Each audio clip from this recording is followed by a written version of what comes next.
पुणी हाथी मृत्यु अनुगुल छेंडीपदा वनांचल रे हाथी मृत्यु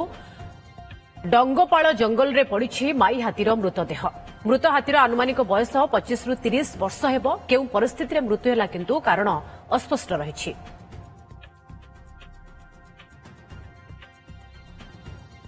अधिक सूचना पाई सहयोगी बिरजा दास रहिसेंती। बिरजा हाथी मृत्यु किभली अवस्था रे हाथीर मृतदेह पड़ी एवं संदेह कौन करा जाउछि?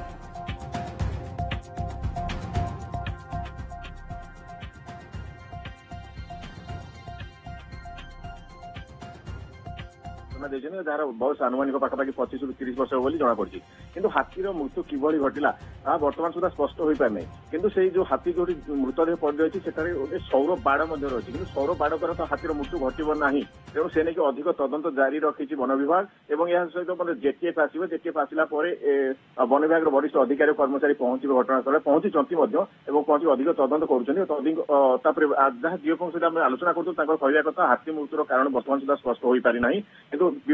हाथीर जो व्यवस्थित रिपोर्ट आसो अधिक तदंत पर हाथीर किभली मृत्यु घटी से स्पष्ट सूचना मिल पार आमको डीएफ सूचना देते आम कहीपर गत किसी दिन है हाथी पल पाखापाखि 70टी हाथी से आखपाख अंचल रही है हाथी पल काली फसल खाइबा जनबसती निकट आसी डंगा पालन निकट आसवा समय माही हाथी मृत्यु घटी जानिले स्थानीय लोक से वन विभाग खबर देते वन विभाग अधिकारी कर्मचारी घटनास्थल पहुंची पाखापाखि राति 8टा समय घटना गतकाल वन विभाग अधिकारी कर्मचारी पहुंची अधिक तदंत जारी रखिछन केउ परिस्थिति हाथीर मृत्यु घटल से नहीं तदंत और व्यवस्थित रिपोर्ट आसला स्पष्ट हो पारे बोली डीएफ जी अछंती नीतीश कुमार आमको सूचना देछंती। ओके किभली मृत्यु हला व्यवस्थित रिपोर्ट को एबे अपेक्षा। बहुत बहुत धन्यवाद बिरजा आपन सूचना।